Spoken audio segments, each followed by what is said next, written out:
এসে বলো আর কোনো ছাগল যেন বিছানা লাফাবে না লাফাবে না লাফাবে না বিছানার উপর লাফাবে না। ছেলে খাওয়ানোর এন্টারটেইনমেন্ট হচ্ছে। উচিত উচিত উচিত সব ছাগলের বিছানায় ঘুমানো উচিত। উচিত উচিত উচিত সব ছাগলের বিছানায় ঘুমানো উচিত।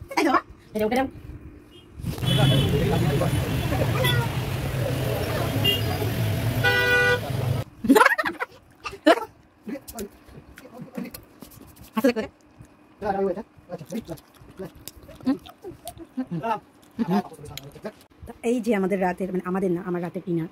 এখন আমি খাবো লুচি আর মাংস, এটা মা পাঠিয়েছে। আর এখন বাজে 11:30 পৌনে 12টা বাজে। এখন আমি এটা খাবো, আর জীবনে আমার হজম হবে না। তো যাই হোক,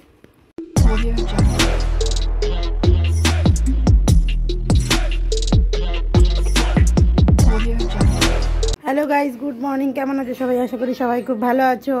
পূজা বাবু ব্লগে তোমাদের অনেক অনেক স্বাগত, ওয়েলকাম। তো আজকে দেখো আমি গুড মর্নিংটা ব্যাক ক্যামেরায় দিচ্ছি, তার কারণ আজকে সানডে। আর সাক্ষ্যর সাথে আজকে খেলু হবে। সকাল থেকে সারাদিন সাক্ষ্য কী করছে সেটা তো আমাদের দেখানো হবে। আর এখন সেই জন্য দেখানো হচ্ছে সাক্ষ্য দেখো কি করছে। সাক্ষ্য এই ঘুম থেকে উঠেছে, আর এই যে ওর মাথার বালিশ আর ও এখানে শুয়ে আছে। বুঝতে পারছো ব্যাপারটা কীরকম? আর এখন কিন্তু বাজে 10টা বাজতে যায় 10 মিনিট বাকি। বুঝতে পারছো? দেখো বেলি দেখাচ্ছে তোমাদেরকে। তো চলো ও রেডি হয়ে মানে ওকে ফ্রেশ করে দিই, দিয়ে তারপরে তোমাদের সাথে আসবো। তোমাদেরকে কিন্তু আমি ওখানে রেডি অ্যান্ট্রো দিচ্ছিলাম। আর এই দেখো সাক্ষ্য, ওই সাক্ষ্য আমার কিন্তু এক্ষুনি স্নান হয়ে গেছে। মানে মাত্র স্নান করে এসেছি, এখন কিছু লাগাইনি মুখে টুকে। মুখটা এখন টান টান দিচ্ছে, এত গরম পড়ে যাচ্ছে, তার জন্য মুখে টান টান যে ব্যাপারটা যাচ্ছে না, মানে সেই শীত শীত আমেজ যাচ্ছে না। কিন্তু সবসময় আমাদের পাখা চলছে, 24 আওয়ার্স একদম পাখা চলে আমাদের ঘরে। আমাদের এত ঠান্ডা লাগে না, একদম গরম গরম সারাদিন আমরা শুধু গরমে থাকি। বিশেষ করে সাক্ষ্য বেশি থামে, সেই জন্য ওর জন্য পাখাটা চালানো হয়। সারা রাত আমাদের ঘরে পাখা চলে। আর আমি এখন এইমাত্র স্নান করে এলাম, তো একটু ফ্রেশ হয়ে নিই, আর ওকে একটু ফ্রেশ করতে আসছে। তো এরপর দেখো ওকে কিন্তু আমি ফ্রেশ করানোর জন্য ডাকছি, আর এদিকে ও খেলা করছে আমার সাথে। একটু আমি গান করছিলাম, আর ও এদিকে আমার সাথে দেখো কেমন চুষটা দিচ্ছে, আবার নিয়ে নিচ্ছে, একটু মজা করছিল আর কি। তারপর আমি লাইটটা নিভিয়ে ওকে বাইরের দিকে নিয়ে আসলাম। আর ও বাইরে বেরিয়ে এমন একটা কাণ্ড করবে না, হাস্যকর একটা। তো যাই হোক, ওকে এখন বাইরে বের করে একটু মুখটুক ধুয়ে নেবো। তার আগে দেখো ও ঠাম্মি ওকে বলবে যে হাগিসটা খুলিয়ে দিতে। এবার হাগিসটা খুলে নিয়ে ওর দাদুর কাছে গিয়ে দিয়েছে। দেখো আগের দিন আমি একদিন হাগিস খুলে দিয়েছি, ওর ঠাম্মির হাতে ধরিয়ে দিয়েছে, আর আজকে ওর দাদুর হাতে ধরিয়ে দিচ্ছে। তাই দাদু বলছে যে আমি হাগিসটা নিয়ে কী করবো? দেখো এটা নিয়ে হাগিস নিয়ে খেলা হচ্ছে। ও না একটুখানি জানে যে হাগিসটা ফেলার জন্য, এই জন্য হাগিসটা নিয়ে এর হাতে ওর হাতে দিয়ে দেয়। তো যাই হোক, তারপর ওর বাবার হাতে দিল আলটিমেটলি। এবারে যাচ্ছে মুখ ধুতে, ঠাম্মি নিয়ে যাচ্ছে। আর এইদিকে কিন্তু আমি ওই একটু ঘরের কাজগুলো করে নিচ্ছিলাম। আর জামা কাপড় কেচেছে, সেগুলো মেলা হয়নি, এই যে জামা কাপড় রয়েছে। আর এদিকে এখনও মুখ ধোয়াতে নিয়ে যাচ্ছে। ঠাম্মি হাত মুখ ভালো করে ধুয়ে ফ্রেশ করে দেবে, তারপর কিন্তু ওকে খাওয়াবো দুধ রুটি। তো তার আগে আমি যেহেতু বিছনা গোছাচ্ছিলাম, আর জামা কাপড় মেলতে হবে বাবু আর বাবুর ছেলে, তোমরা দেখতেই পাবে, দাঁড়াও।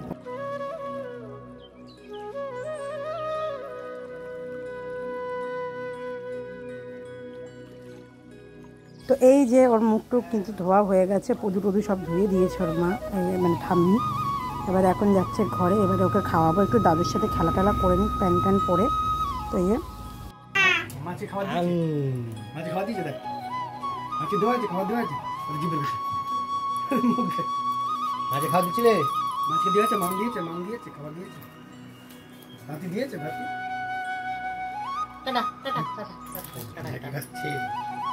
গ্রামের বালাতে মানে আমার গ্রামের বালা হতে। দেখো বাবু আর বাবুর পোলা যাচ্ছে এখন জামা কাপড় মেলতে। আমি যে জামা কাপড়গুলো ধুয়েছিলাম, ও আগে বাবুকে জিনিসটা রেখে এসছে, মানে ঝুড়িটা রেখে এসছে। আর এবারে কিন্তু সাক্ষ্য যাওয়ার জন্য লাফালাফি করছিল বলে ওকে এখন নিয়ে আসতে মানে নিতে গেছে। আমি একটু জানলা দিয়ে দেখিয়ে দিলাম। আর ও তোমরা জানো না, ওই জানলা দিয়ে যখন যাচ্ছিল কি মজা পেয়েছে। তারপরে আবার নতুন করে যাওয়া শুরু করেছিল, ওখান থেকে টুকটুক টুকটুক করে একা একা যাচ্ছিল ভয়টা কেটে। তো আমি এদিকে বিছনা সব গুছিয়ে নিলাম ভালো করে, ঝেড়ে ঝুড়ে বালিশ টালিশগুলো সব সেট করে নিয়ে এবারে কিন্তু আমি একটু চাটা খেয়ে নান্নুকে খাইয়ে যাব রান্না করতে।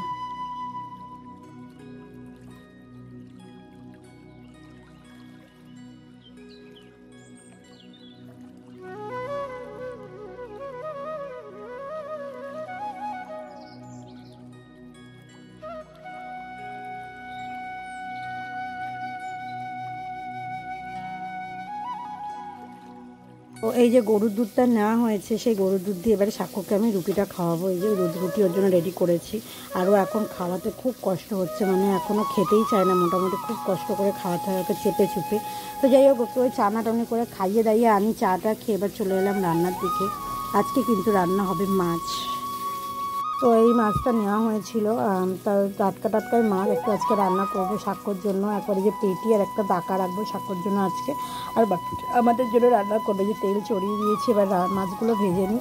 তো তারপরে একটু এটা গুছিয়ে টুছিয়ে নিয়ে তারপর আর তোমাদের সাথে ভিডিওটা করা হয় না। তার কারণ হচ্ছে আমি খুব চাপের মধ্যে দিয়ে যাচ্ছিলাম, খুব তাড়াহুড়ো করে রান্না করছিলাম, সেই জন্য আর ফোন নিয়ে আমি ভিডিও করার মতো আর সময় পাইনি। তো চলো তোমাকে মাছটা ভেজে নিই, তারপরে তোমাদের সাথে রান্না টান্না করে আবার আসছি।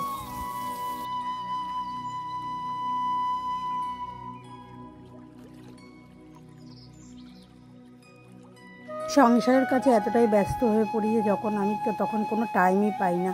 তো যাই হোক স্নান টান করিয়ে দিয়েছি সাক্ষ্যকে, এখন কিন্তু ও যাচ্ছে দাদুর সাথে। কোথায় যাচ্ছে বলো তো? আজকে যেহেতু রবিবার, আজকে কিন্তু ওর পোলিও আছে, ও পোলিও খেতে যাচ্ছে। আর আমার একদমই সময় হয়নি যে ওকে নিয়ে যাব। আমার ইচ্ছা ছিল আমি নিয়ে যাব, ভিডিও করতে করতে যাব, কিন্তু বললাম এতটাই টাইম পাচ্ছি না, মানে এতটুকুনি টাইম পাচ্ছি। তো সকাল থেকে সব কাজ করা হয়ে গেছে, জামা কাপড় মেলা হয়ে গেছে, জামা কাপড় ধুয়েছি, সেগুলো সব হয়ে গেছে, রান্না হয়ে গেছে, এখন সাক্ষ্যকে খাওয়াতে বসেছি। আর সকাল থেকে ভিডিও করার টাইম পাইনি, একটু ব্যস্ত ছিলাম। চলে এসছে, বাবাও গেছিল কাজে। আর এই যে আমাদের স্যার এখন মাম খাচ্ছে। বাবা কি খাচ্ছ বাবা? এটা কি খাচ্ছ বাবা? এটা কি? এটা কি? এটা কি? এটা কি? এটা পাপা না, এটা কি? পাপা খাচ্ছিস তো? মাম খাচ্ছে তো? কি খাচ্ছ? কি খাচ্ছ বাবা? হাতে না কাটা আছে তো। আমি মাছ খেয়ে নেবো, নিয়ে নেবো, মাছ নিয়ে নেবো। মাছটাকে ডাকছি এমনি এমনি করে। হ্যাঁ এই যে মাছ যাচ্ছে। মাছকে ডাকছি। নেই নেই নেই নেই নেই নেই নেই নেই নেই নেই নেই নেই নেই নেই ওটা ছিড়তে পারবে না। এই দেখো সাক্ষ্য এখন ভাতি খাচ্ছে। টাটা করে দাও, টাটা করে দাও। বাহ, ওখানে গিয়ে বসেছে সাক্ষ্য। সাক্ষ্য প্যান্টু পরে নেই, তাই জন্য পুরোটা দেখানো যাচ্ছে না সাক্ষ্যকে। আর যেটা বলছিলাম, তো এখন বাজে 2টো, আমাদের সমস্ত কাজ হয়ে গেছে। আজকে আর তোমাদের সাথে সবটা শেয়ার করতে পারিনি, আজকে এতটা চাপ ছিল কাজের। রান্না টান্না সবই হয়ে গেছে। মাছের ঝোল করেছি আলু দিয়ে, আর মুড়ি ঘন্ট করেছি মাছের মাথা দিয়ে, আর হচ্ছে তেল ছিল মাছের তেল, বেগুন আলু দিয়ে মাছের তেল করেছি। আর সাক্ষ্য রান্না করেছি, মাছ ভাজা করেছি, একটা মাছের তরকারি করেছি, একটা রেখে দিয়েছি তরকারির জন্য। আর সমস্ত কাজ করে এখন জামা কাপড় ধুলাম, ধুয়ে একটু চেঞ্জ করে আর সাক্ষ্য খাওয়াতে বসলাম। সাক্ষ্য গেছিলো পোলিও খেতে, তোমরা সবাই দেখেছো। সাক্ষ্য কিন্তু পোলিও খেতে গেছিলো দাদুর সাথে। আমার আজকে টাইম হয়নি, আধা ঘন্টা পরে খাওয়ানো ছিল, তাই এখন আধা ঘন্টা পরে আজকে 1:30 থেকে 2টো বেজে গেছে খাওয়াতে। তো চলো বিকেলবেলা আবার বাবু বেরোবে হয়তো, তো চলো দেখা যাক কী কী করি না করি, তোমাদের সাথে অবশ্যই শেয়ার করবো।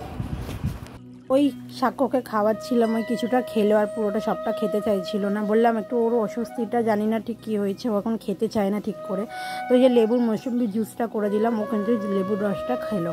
আর ওকে একটুখানি কেটে দিয়েছিলাম, কেন খাওয়ার জন্য লাফালাফি করছিল, এই জন্য ওকে একটু কেটে দিয়েছিলাম। বাকিটা জুস বার করে ওকে আমি খাওয়াবো। আর 2 দিন ধরে আমি ওকে এই জন্য দুপুরবেলা করে জুসটাও দিচ্ছি, কেন যেহেতু ভাতটা পুরোটা খাচ্ছে না। শরীরটা খারাপ হওয়ার পর থেকে হঠাৎ করে দেখছি ছেলেটা খাচ্ছে না। এবার খাচ্ছে না বলে ঠিক করে না, ওর পটিটাও ক্লিয়ার হচ্ছে না। তো যতটুকুনি খাচ্ছে, জোর করে ডাক্তার বলেই দিয়েছে যে জোর করে খাওয়াতে না। আর এই জন্য যতটুকুনি খাচ্ছে, তারপরে কিন্তু আমি ওকে এটা খাইয়ে দিচ্ছি, একটু লেবুর রস। তো তারপর কিন্তু বাবু কাজে চলে যায়। এখন কিন্তু প্রায় 9:30 বাজে। এখন আমরা কিন্তু এসেছি ফোনের দোকানে একটা কাজের জন্য, মানে আমরা ওই পেমেন্টে যে ফোনটা যেহেতু নিয়েছি, এই ফোনটা হচ্ছে আমরা পুরো ফুল পেমেন্ট করে দেবো বলে এসেছিলাম, কিন্তু হলো না। তারপরে ওই যে সাক্ষ্য ওই বাড়িতে ছিল, যেহেতু ওকে নিয়ে যায়নি, ওর বাড়িতে ছিল। আর এখন আমার কী হচ্ছে বলো তো, এখন আমি যেহেতু জামা কাপড় পরে, মানে এই ভালো জামা কাপড় পরে এসেছি, আমি তো যেহেতু গিয়েছিলাম এই জন্য জামা কাপড়টা পরেছি, ওর সাথে তো আসলে আমি টপ পাটিয়ালা পরি। নর্মাল জামাটাও বুঝতে পেরে গেছে যে নর্মাল জামা পরে থাকলে ওর মা ওকে নিয়ে কোথাও যায় না, মানে এই বাড়িতেই আসে। আর যখন আমি চুড়িদার পরি, তখন ওর মাথায় এটা বুঝে গেছে যে কোথাও না কোথাও যাচ্ছি বা যাবো, ব্যাস। আমি যে এসছি ঘুরে, তারপর থেকে ও যে দেখতে পাচ্ছি, ও এক ফোঁটাও নাম ছিল না আমার কাছ থেকে। এই জন্য আমার বাবা বলছিল, দেখবি আমি জামা পরবো আমার কাছে চলে আসবে। জামা পরলো, আসলো না বলে আমার বাবা প্যান্টও পরলো, কিন্তু আলটিমেটলি ও আমাকে ছেড়ে একটুখানিও কারোর কাছে যায়নি। আমার দাদা গাড়ির চাবি দেখাচ্ছে তাও ও যাচ্ছে না, মানে ও বুঝতে পেরে গেছে যে যদি নেমে যাই মা কোথাও চলে যাবে, সেই জন্য। তো ও এতটাই জানে যে আমি জামা কাপড় পরে থাকা মানে কোথাও যাচ্ছি। ও কিন্তু যেতে চাইছে কিন্তু যেতে পারছে না, এমন একটা মানে বাধ্যতার মধ্যে পড়ে গেছে, মানে দোটানায় পড়ে রয়েছে। তো যাই হোক, এরকম করতে করতে অনেক মজা করলাম জানো। আমরা বাড়িতে গেলে খুব আনন্দ করি। তো আমার মা বারবার বলছে যে আয় একটু বাড়িতে আয়, তো যাবো ভাবছি, দেখতেই পাবে। তারপর কিন্তু ওইসব করে বাড়ি চলে এলাম। আর যেহেতু আমরা গেছিলাম, রাস্তা বেরিয়েছিলাম, তো একেবারে সাক্ষর জন্য দুধ নিয়ে আসলাম। আর দুধের দোকানে আমাদের দোকানে মানে কিছু বাকি ছিল, সেটাও দিয়ে আসলাম। তো তোমরা ভাবছো যে আমরা হঠাৎ করে বলছিলাম এত ক্রাইসিস চলছে, কোথা থেকে আমরা টাকা অ্যারেঞ্জ করলাম। আমার বিয়ের 2টো আংটি ছিল আমার আর বাবুর, সেটা আমরা দিয়ে বন্ধকে মানে মুথুট ফাইন্যান্সে দিয়ে আমরা কিছু অ্যামাউন্ট তুলেছি, যার জন্য আমরা সেইটা শোধ করতে চাইছি। কারণ প্রচণ্ড চাপের ওপরে চলে যাচ্ছিলো, নয়তো সব কিছু প্রচণ্ড অসুবিধা হচ্ছিলো, আমার মাথাটা যন্ত্রণা করছিলো, মানে আমার চিন্তা বেশি বেড়ে যাচ্ছিলো। তো সেই জন্য আমরা সেই ডিসিশানটা নিই যে লোন নেব না। লোনের জন্য অ্যাপ্লাই করেছিলাম কিন্তু লোনটা নিলাম না, লোনের বদলে গিয়ে আমি নিলাম ওইটা কি দিয়ে ফোনের টাকাটা শোধ করে দেবো বলে গেছিলাম। তো যাই হোক সেটা হলো না, পরে মানে ওটা অনলাইনে দিতে হবে, ক্যাশে হবে না। তো যাই হোক সেজন্য চলে এলাম। আর সাক্ষর দুধ নিয়ে এসেছি। এসে দেখো সাক্ষর কিন্তু এখন খাবে, ওর খাবার আমি রেডি করছিলাম। আর এদিকেও একটু খেলা করছিল, প্রচণ্ড খিদে পেয়ে গেছিলো, যেহেতু ওই বাড়ি থেকে অনেক দাপাদাপি করে ও, সেই জন্য ওকে রাতেরবেলা আমি এদিকে খাবার রেডি করছিলাম। আর ওকে টাওয়ানোর পর আমি খাবো, তার মাঝখানে বাবুও খেয়ে নেয়। এই যে আমাদের রাতের মানে আমাদের না, আমার রাতের ডিনার। এখন আমি খাবো লুচি আর মাংস, এটা মা পাঠিয়েছে। আর এখন বাজে 11:30, 11:15 বাজে। এখন আমি এটা খাবো, আর জীবনে আমার হজম হবে না। তো যাই হোক, তো আমার কাকু আমাকে বিরিয়ানি এনে দিয়েছিল, সেটা বাবু খেয়েছে, আর আমিও একটু খেয়েছিলাম। আর লুচি মাংস তো মা দেখলেই এনেছিল। আর এদিকে দেখো আমি জামাটা খুলে রেখেছি, বাবু জামা পরে মুজরা দেখাচ্ছে, দেখতে পাচ্ছ? ও না আমার জামা পরতে মানে জানি না, ও নিজে কি মনে করে যে বলে কি যে দেখ তোর থেকে আমি কত রোগা, দেখ তোর জামা আমার গায়ে ঢিলা হয়। ও একটুখানি বোঝে না যে মেয়েদের ফিগার আর ছেলেদের ফিগারটা সম্পূর্ণ আলাদা। তো যাই হোক, আমরা কিন্তু সব প্রবলেমের মধ্যে একটুখানি হাসতে শিখে গেছি। জানি যে সব প্রবলেম কিন্তু মুখ গম্ভীর করে বা মুখ গম্ভীর করে থাকলে প্রবলেম সলভ হয় না।